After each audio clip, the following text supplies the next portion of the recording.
ඒක තමයි කියන දේ තේරෙන්නේ නැහැ නේ. අවුලක් නැහැ මුත්තේ පැදපන් උඹ කිසි අවුලක් නැහැ මට. ඉතින් හරිය මුත්තේ අමර පදින්න. මාරෝ දාම එකයි මං කියසිනික.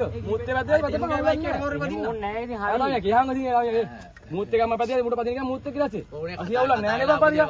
ආතාමියා ආවිල ගන්න පදිනවනේ බං ඕන දෙන්න පැදලා මුල දෙන්න පැදලා. මට මැසේජ් දාලා තිබ්බා මේ අවුලක් නැහැ කවුද අරෝසියා දාලා තිබ්බේ. හරි BFL එක. මම BSL එකෙන් උඹ පැදපන් කියලා දාලා. එතන හරි තමයි. වීඩියෝ එකයි මචං. උඹේ පැද්ද මචං. මම ඔච්චර පදිලා මම මුකුත් කියන්න දෙපන් පාඩුවේ මගේ රේස් යන්නේ මචං හරිද? මං ඉල්ලන්නේ මේ මචං මුකුත් නැහනේ. දැන් මූ මට රේස් එකක් දාලා කිව්වනේ මං දාපල්ලා කියලා. දැන් මං මුගේ නෙමෙයි මං ඊට පාඩුවේ. දැන් මූ ඉල්ලා මචං මූ පැත්තේ වෙලා ඉද්දි මං වැඩක් නැහැ මං රේස් එකක් කියව නිකන්. ඉල්ල දෙක ටෝක් එකක් දුන්නා නම් ඒ දුන්න එන්න බෑනේ මං. මල්ලිය වැඩක්. ඒක නෑ එකපාර බලන්න මල්ලි. කිසි අවුලක් නෑ. එන්න බෑ වැඩපා. ඒකයි මං කෙලින්ම වැදුවා චැලෙන්ජ් එක බලනවා යා ඩිස් එක දැම්මේ. ඉන්නත් කරලා තව මං කරුණක් අවුලක් නෑ මට.